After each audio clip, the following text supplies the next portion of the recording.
Eu gostaria agora de entrar num assunto também muito interessante, Walter, na questão de educação e principalmente relacionado aos pais conseguirem orientar os filhos. Por quê? Eu percebo que as matérias como matemática, engenharia, tecnologia, ciência, são as matérias que vão ficar mais em voga por conta desse cenário. E são as matérias que poucas pessoas levam mais a sério. Como que os pais podem Uhum. ajudar os filhos a conseguir se engajar mais nesse assunto? Olha, a primeira coisa que nós deveríamos fazer daqui para frente é termos escolas que estimulem a imaginação das pessoas. Seria Porque a fantástico. escola destrói a É imaginação. verdade. Através É de verdade. gabaritos, através de perguntas de múltipla escolha, a gente está destruindo a imaginação.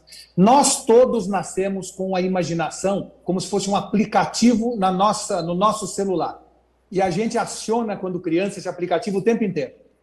Depois a gente vai ficando mais velho, nós vamos deixando esse aplicativo não se atualizar mais, vai lá para o fundo das páginas do nosso iPhone, do nosso celular, e a gente deixa de imaginar. Só que, no fundo, a imaginação é o que move o ser humano. Verdade. Quando os portugueses e espanhóis saíram da Península Ibérica rumo a Novo Mundo, o que havia lá? Havia sonho, imaginação, vontade de conhecer o desconhecido, se jogar de maneira entusiasmada em alto mar. Isso é o que move o ser humano e que faz o ser humano evoluir. Então, se em 1969, quando o homem chegou na Lua, nós já tivéssemos a inteligência artificial, provavelmente nós teríamos chegado à Lua mais rapidamente, com mais segurança e a menor custo.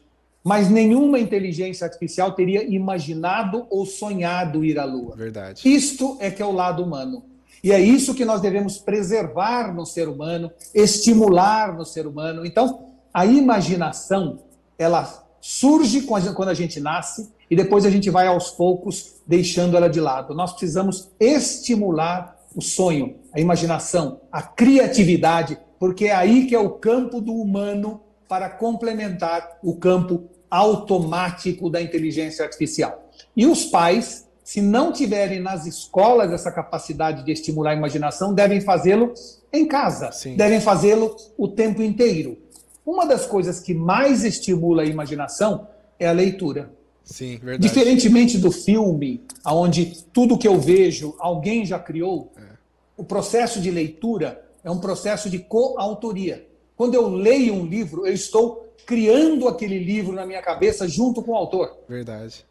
Tanto isso é verdade que se você lê um livro hoje e lê daqui a 10 anos, é outro livro. É isso Por quê? mesmo. Porque você mudou e o livro muda com você. Então, o estímulo à leitura é uma das coisas mais fundamentais que existe para estimular a imaginação, porque na leitura a gente exerce esse princípio de coautoria.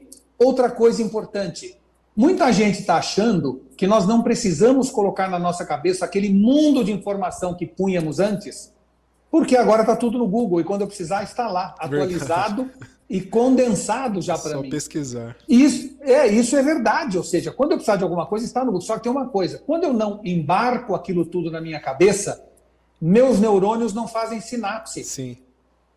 Então, no momento em que eu, quando pequeno na minha escola, não tinha a capacidade de guardar o conhecimento em algum lugar, eu guardava tudo na minha cabeça. Não tinha hard disk, não tinha pendrive, não tinha nada. Então, eu aprendia que os rios que banham a Mesopotâmia eram o Tigre e Eufrates. Eu via que o berço da civilização egípcia nasceu na beira do Nilo. Eu via que as primeiras civilizações mais adiantadas da Europa estavam vamos dizer assim, na beira do Danúbio. Eu começo, portanto, sem que eu peça, e eu pus tudo isso na minha cabeça, eu começo os meus neurônios a pensar assim, peraí, por que sempre uma grande civilização surge na beira de um rio e o maior rio do mundo, o Amazonas, não tem civilização desenvolvida nenhuma? Ou seja, Verdade. eu gero um insight mental porque eu coloquei toda aquela informação dentro da minha cabeça.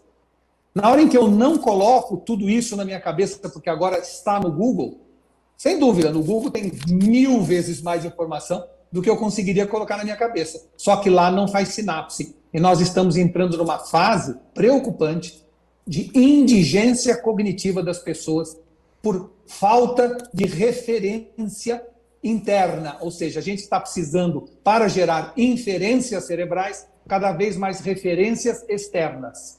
E claro que isso faz com que nós percamos muito da nossa imaginação, do nosso sonho, do nosso insight, da nossa capacidade de ter ideias. Nós precisamos entender que ideia é que nem gato e não cachorro. Vem quando ela quer e não quando é chamada.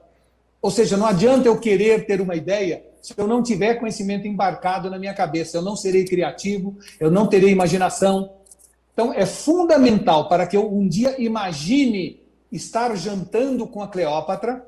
Quando eu tiver 80 anos, eu posso, deitado numa cama, imaginar que esta noite eu vou jantar com a Cleópatra, se, por acaso, eu tiver colocado na minha cabeça todas as referências da civilização egípcia, como era a cada uma das dinastias, como era o palácio da Cleópatra, como as pessoas, que tipo de comida eles comiam. Eu preciso das referências internas na minha cabeça para imaginar, para sonhar, para, de alguma maneira, exercer essa humanidade que vai ser complementar ao lado do trabalho físico, do trabalho repetitivo da inteligência artificial.